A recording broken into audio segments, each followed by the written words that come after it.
यदेवेह तदमुत्र यदमुत्र तदन्विह मृत्योः स मृत्युमाप्नोति य इह नानेव पश्यति।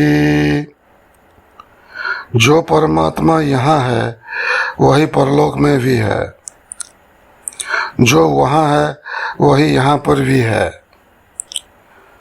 वह मनुष्य मृत्यु से मृत्यु को प्राप्त होता है, अर्थात बारंबार जन्म मरण गति को प्राप्त होता है, जो इस जगत में उस परमात्मा को अनेक की तरह देखता है, अर्थात भेद बुद्धि एवं छोटे बड़े नाना भाव वाला देखता है।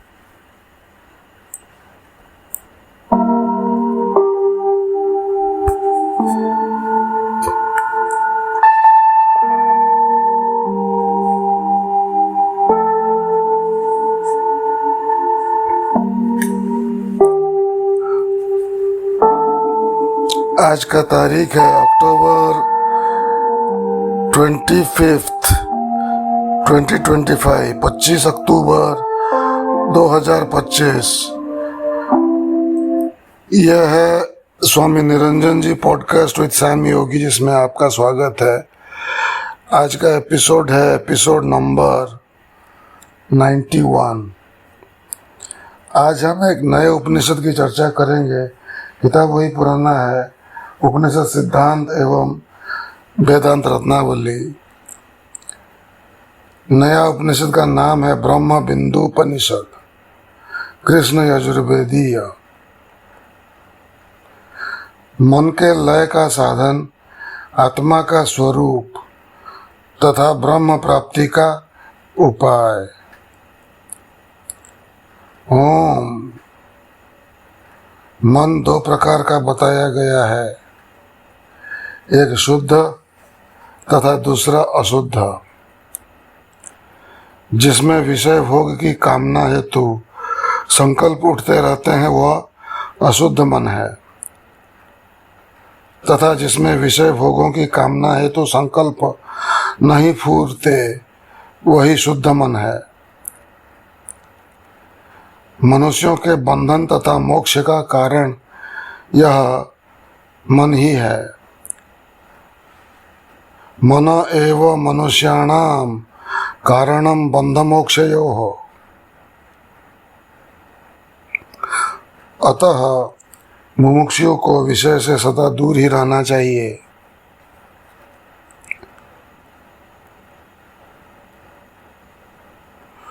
गुरुर्ब्रह्मा गुरुर्विष्णु गुरुर्देवो महेश्वरः गुरुः साक्षात् परं ब्रह्म तस्मै श्री गुरवे नमः। त्रिविधं नरकस्येदं द्वारं नाशनमात्मनः कामः क्रोधस्तथा लोभस्तस्मादेतत्त्रयं त्यजेत्।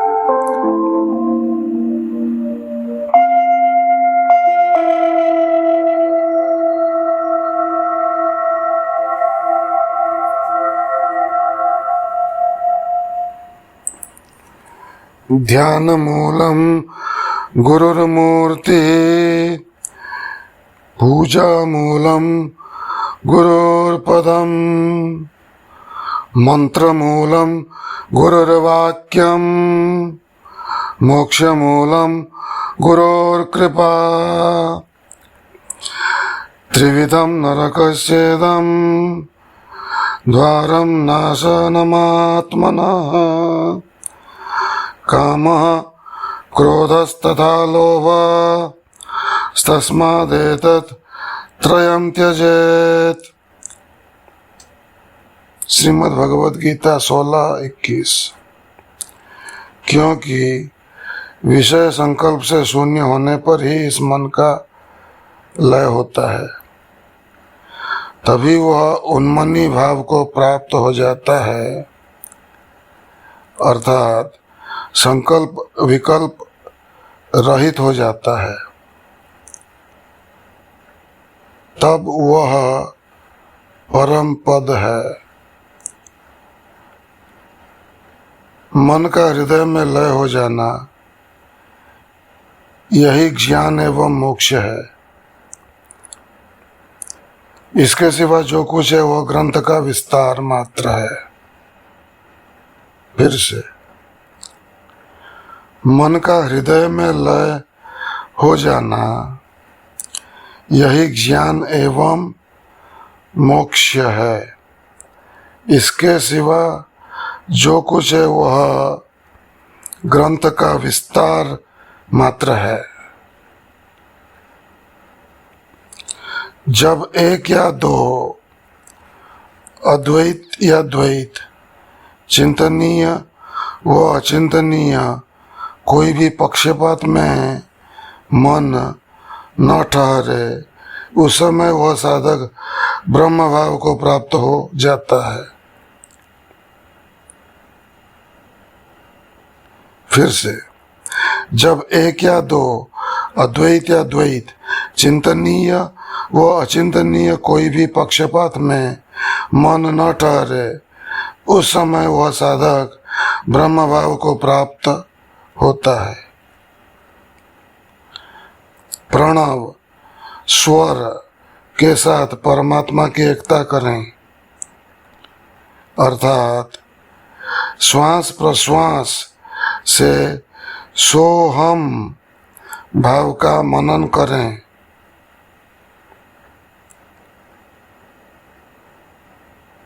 एकत्व। और फिर प्रणव नाम से अतीत नामी परम तत्व की भावना चिंतन करें।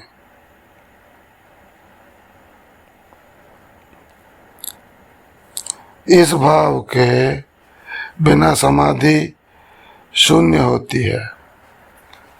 फिर से, प्रणव अर्थात स्वर के साथ परमात्मा की एकता करें, अर्थात श्वास प्रश्वास से सोहम भाव का मनन करें। यह हो गया एकत्व। और फिर प्रणव नाम से अतीत नामी परम तत्व की भावना करें।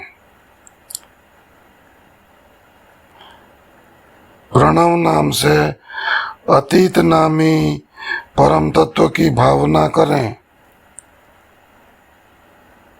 यह हो गया चिंतन। प्रणव नाम से अतीत नामी परम तत्व की भावना करें। इस भाव के बिना समाधि शून्य होती है।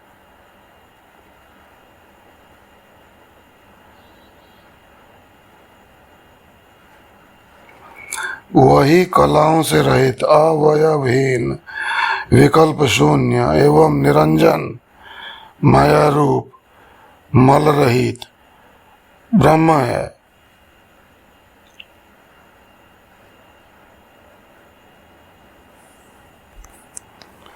वह ब्रह्म मैं हूं,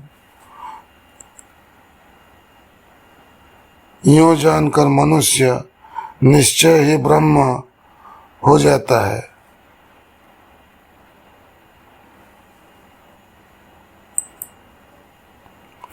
विकल्प शून्य, अनंत हेतु एवं दृष्टांत से रहित अप्रमेय तथा अनादि परम कल्याण मैं ब्रह्म को जानकर विद्वान पुरुष अवश्य ही ब्रह्म स्वरूप हो जाता है। फिर से,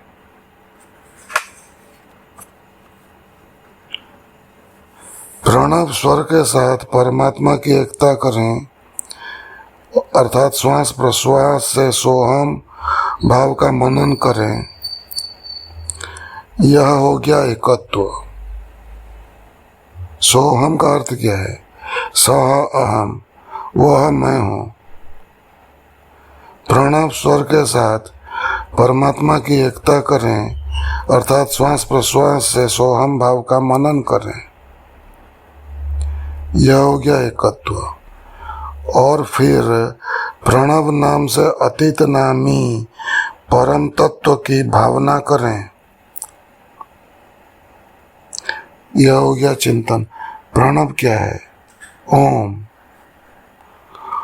फिर ओम प्रणव, ओम नाम से अतीत नामी परम तत्व की भावना चिंतन करें। इस भाव के बिना समाधि शून्य होती है। किस भाव के बिना? प्रणव नाम से अतीत नामी परम तत्व की भावना।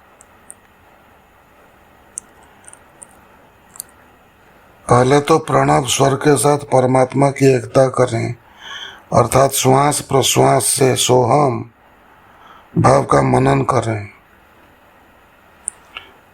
एकत्व। और फिर प्रणव नाम से अतीत नामी परम तत्व की भावना करें। चिंतन। इस भाव के बिना समाधि शून्य होती है।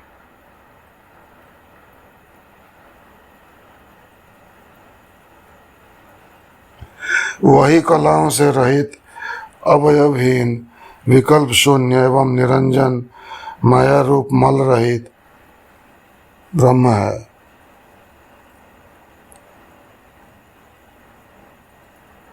वह ब्रह्म मैं हूं, यूं जानकर मनुष्य निश्चय ही ब्रह्म हो जाता है।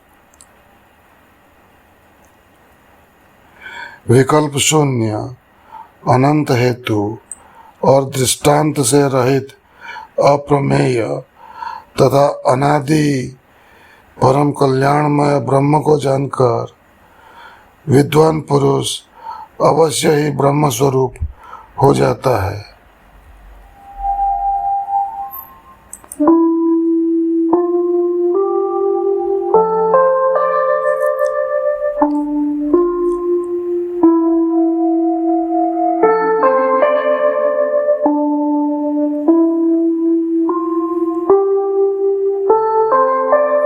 न संहार है, न सृष्टि है, न बंधन है।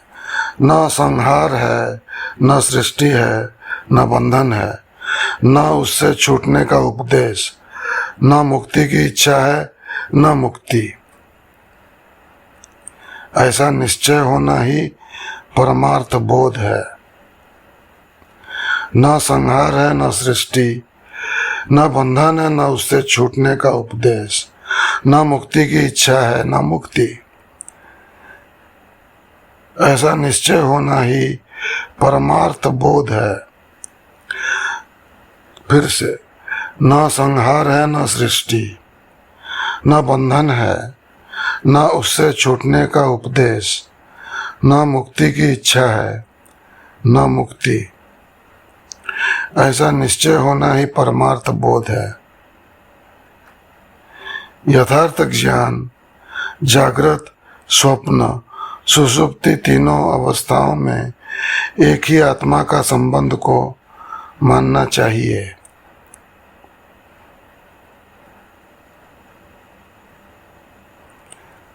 जो इन तीनों अवस्था से पृथक अपने आत्मा स्वरूप को जानता है, अर्थात इन तीनों शरीरों से अनस्युत मैं आत्मा इन तीनों का दृष्टा हूँ, ऐसा जो निश्चय पूर्वक निस्संदेह जानता है, उसका पुनर्जन्म नहीं होता। न संहार है, न सृष्टि है, न बंधन है, न उससे छूटने का उपदेश, न मुक्ति की इच्छा है, न मुक्ति। ऐसा निश्चय होना ही परमार्थ बोध है। यथार्थ ज्ञान जागृत, स्वप्न, सुषुप्ति तीनों अवस्थाओं में एक ही आत्मा का संबंध को मानना चाहिए।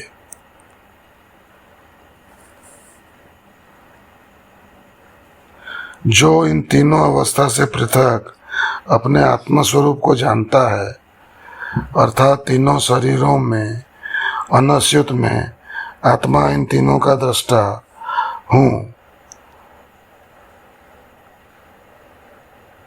ऐसा जो निश्चय पूर्वक निस्संदेह जानता है, उसका पुनर्जन्म नहीं होता। फिर से यथार्थ ज्ञान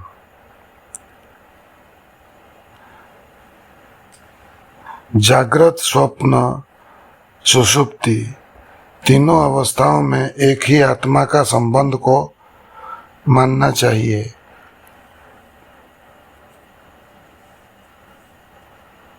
जो इन तीनों अवस्था से पृथक अपने आत्मा स्वरूप को जानता है, अर्थात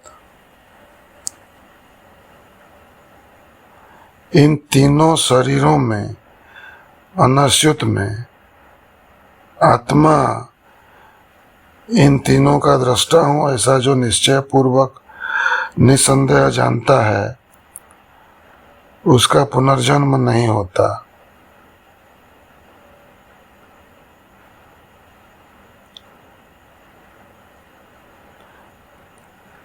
इन तीनों शरीरों में अनश्युत में आत्मा इन तीनों का दृष्टा हूँ, ऐसा जो निश्चय पूर्वक निसंदेह जानता है, उसका पुनर्जन्म नहीं होता।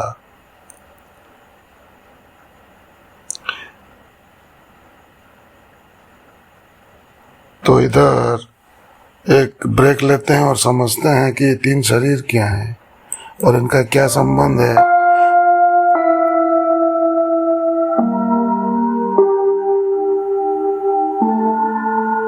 जागृत, स्वप्न, सुषुप्ति के साथ ये तीन शरीर क्या हैं और इनका क्या संबंध है जागृत, स्वप्न, सुषुप्ति के साथ। तो इधर स्वामी निरंजन जी ने कहा, जागृत, स्वप्न, सुषुप्ति तीनों अवस्थाओं में एक ही आत्मा का संबंध को मानना चाहिए। जो इन तीनों अवस्था से पृथक अपने आत्मा का स्वरूप को जानता है, अर्थात इन तीनों शरीरों में अनश्युत मैं आत्मा इन तीनों का दृष्टा हूँ,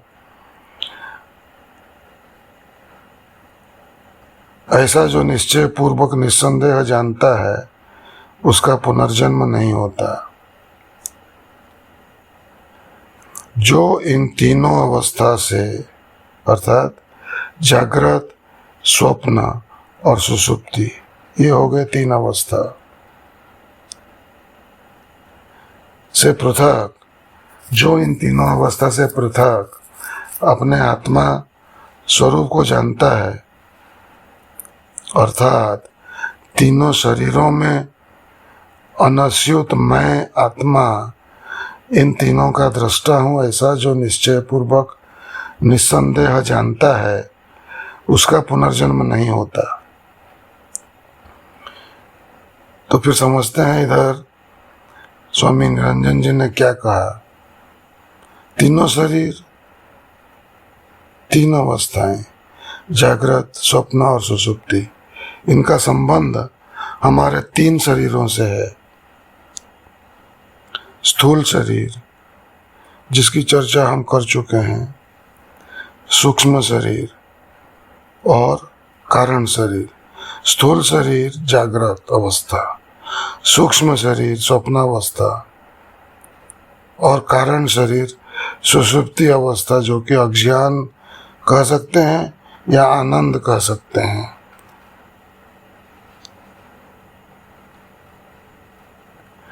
तो आइए सुनते हैं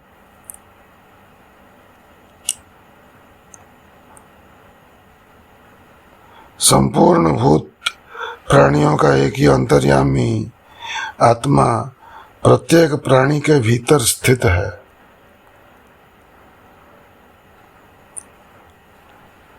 ईश्वरः सर्वभूतानां हृदय से अर्जुन तिष्ठति। गीता 18:61। ईश्वरः सर्वभूतानां हृदय से अर्जुन तिष्ठति भ्रामयन् सर्वभूतानि यन्त्रारूढानि मायया।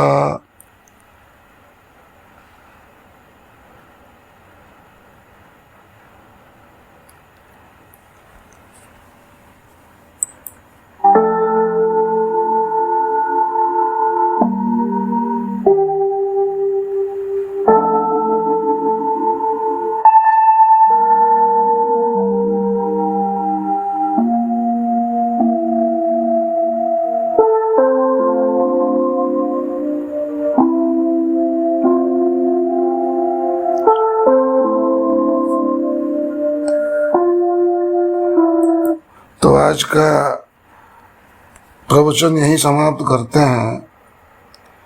यह हो गया ब्रह्मबिंदु उपनिषद पर स्वामी निरंजन जी महाराज का लिखा हुआ उपनिषद सिद्धांत एवं वेदांत रत्नावली से यह लिया गया है। और इसकी चर्चा हम अगले प्रवचन में, अगला एपिसोड होगा एपिसोड नंबर 92, जिसकी चर्चा हम कल करेंगे। कल का तारीख होगा अक्टूबर 26, 2025 और वो थोड़ा सा बचा हुआ है। उसके बाद हम चर्चा करेंगे एक नए उपनिषद की, जिसका नाम है